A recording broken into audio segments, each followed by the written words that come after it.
For the safety of our younger riders, we ask that the adults with them place themselves on the outside of the row. If it's not practical, please make sure that they are held or easily within your reach. Also, we ask that you do not stand up and move around whatsoever while the train is in motion, keeping all your body parts inside the car at all times. Eating and drinking is not permitted, but water from an enclosed water bottle is just fine. Thank you. Neil, you might see some sheep. Maybe some sheep. I still want to. Oh, the whistle's gonna blow. Yeah, the whistle's gonna blow. Here we go. Here we go. That's all it was.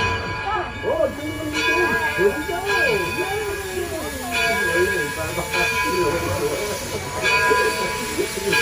Ready? Here we go. We're going to say goodbye to our station master, Tom and Pat, and we also appreciate Mike being here, Ken and Alana for helping us make sure that the train is safe.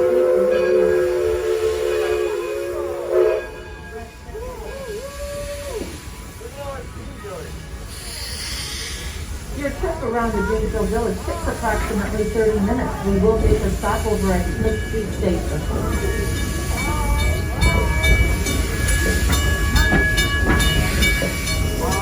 Greenfield Village is divided into 7 different districts. The very first one we come to is the Henry Ford Model T.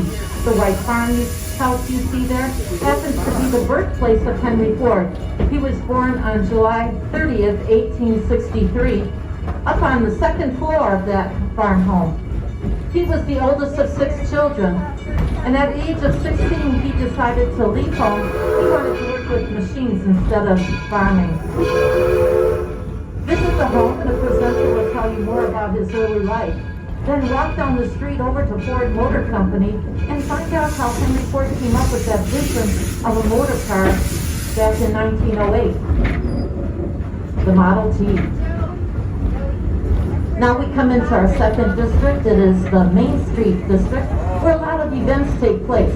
We also have the home of the Wright brothers and the Wright brothers cycle shop, which we call the birthplace of aviation. Across the street is Mrs. Cohen's Millinery. They are making wonderful spring and summer hats today. Do stop by and see some of their wares. And then take a ride down on the Herschel Spillman Carousel that was built in 1913.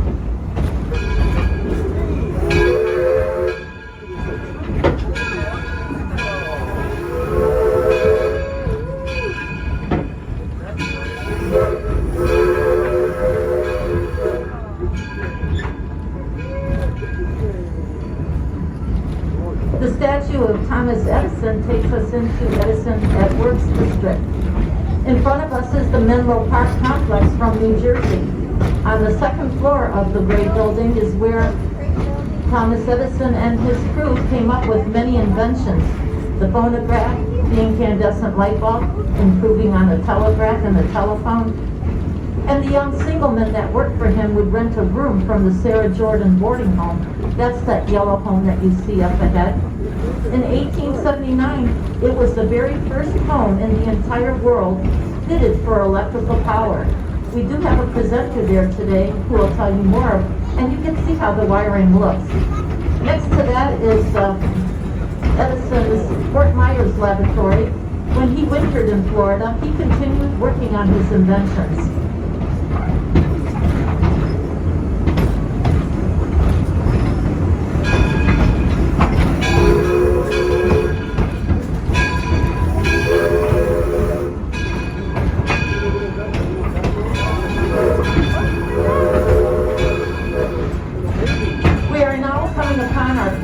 Parlors area, and what a beautiful way to enter is through the Ackley Covered Bridge built in 1832.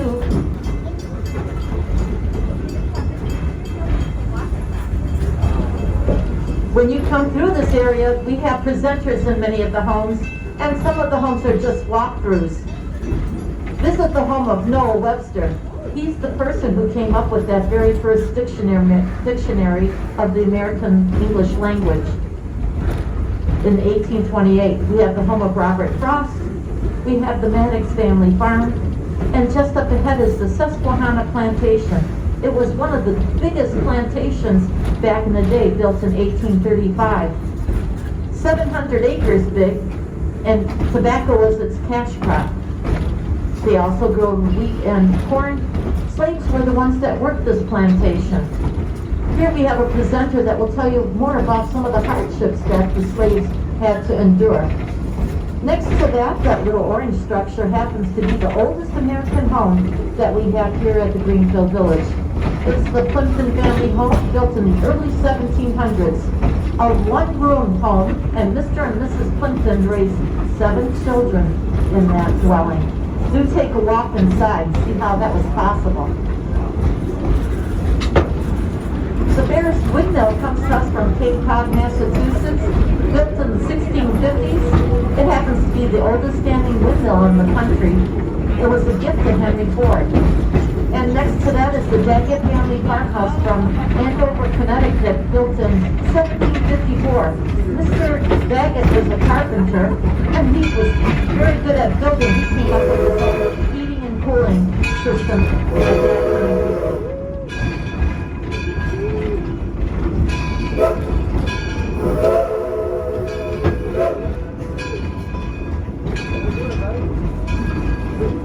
Knowing that Henry Ford had a love of the railway, the museum staff back in 1970s decided to build a perimeter railway around the Greenfield Village. It is 3 miles, and they use the standard rail. We have 3 steam locomotives that are used to pull our passenger trains. The one that's pulling our train today is called the Edison. It was built sometime in the 1870s, but Henry Ford purchased it and needed to do some rebuilding on it. It was completed in 1932, and he named it Edison after his dear friend. We also have the Torch Lake that was built in 1873, and the Baldwin number 7 built in 1879, Henry Ford's favorite. He used to travel with that one. We stop by the bunkhouse and peek into the doors and see how they're working on our locomotives.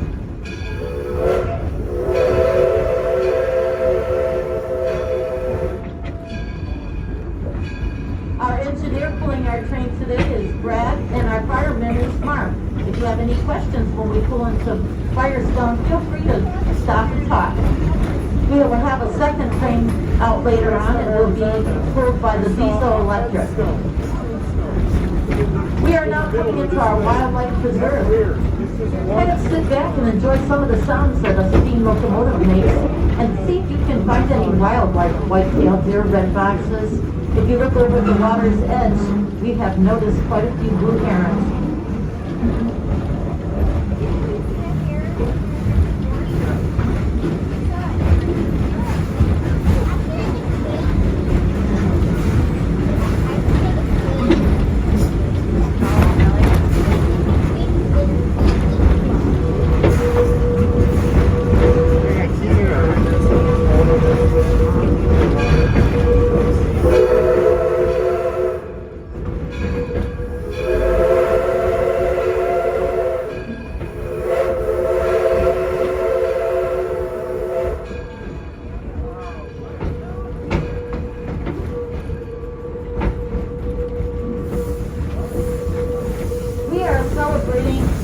Arbor Day here at the Greenfield Village.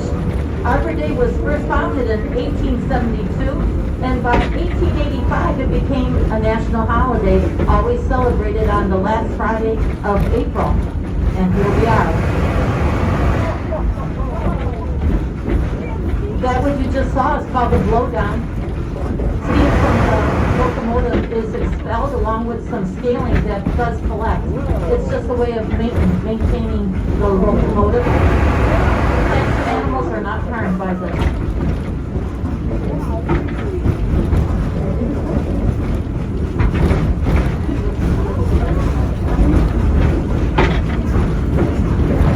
We will be having some activities here in the village.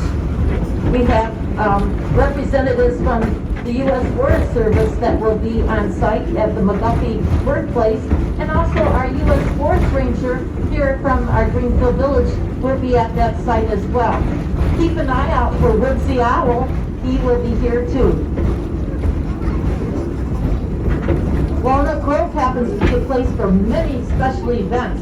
Coming in June on the 12th will be historic baseball. They play according to the rule books from 1867. Motor Muster is coming as well, June 19th and June 20th. I hope you mark those dates on your calendar. Just in front of us is the Henry Ford Academy High School that was built in 1997. The students have been studying remotely, but they are coming back this coming week. 10th through 12th graders come at this campus, and the 9th graders are over at the museum. Henry Ford believed that learning to do is by doing, and that's what these students have an opportunity for. They can go into the museum and the village and see firsthand what they were studying in the classroom. To be a student here, one must live in Wayne County, Michigan. Then it's the luck of the draw that your application is pulled so you can attend high school here for 4 years tuition free.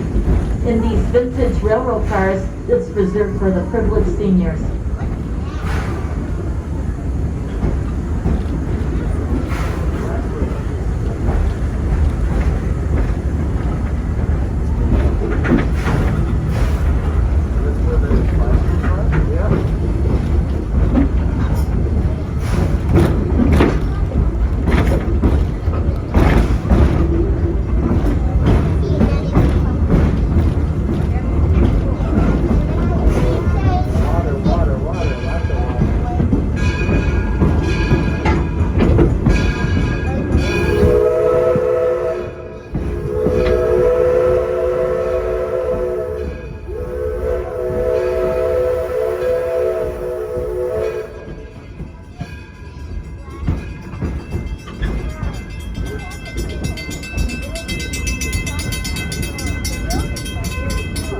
And also some other activities. We have tree measuring tour from 10:30 to 11:30, and then 2:30 to 3 o'clock at the Edison statue, and a tree identification tour right up here at the Martha Mary Chapel.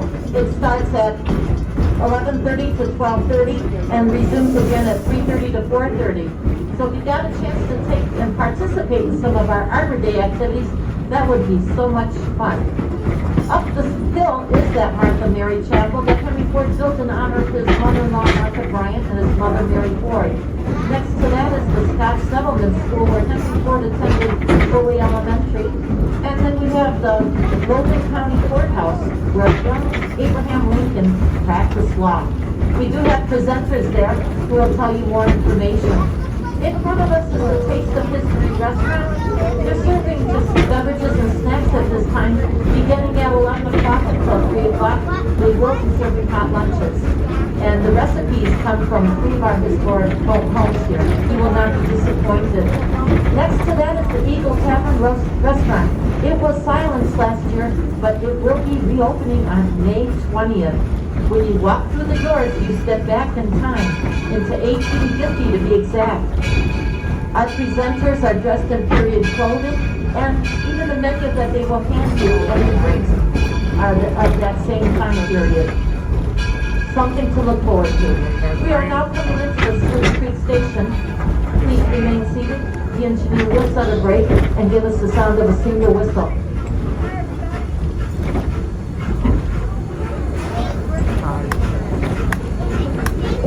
We'll be exiting onto your left side. Say hello to Sue and to Ginger, our station masters. They will help in the boarding process.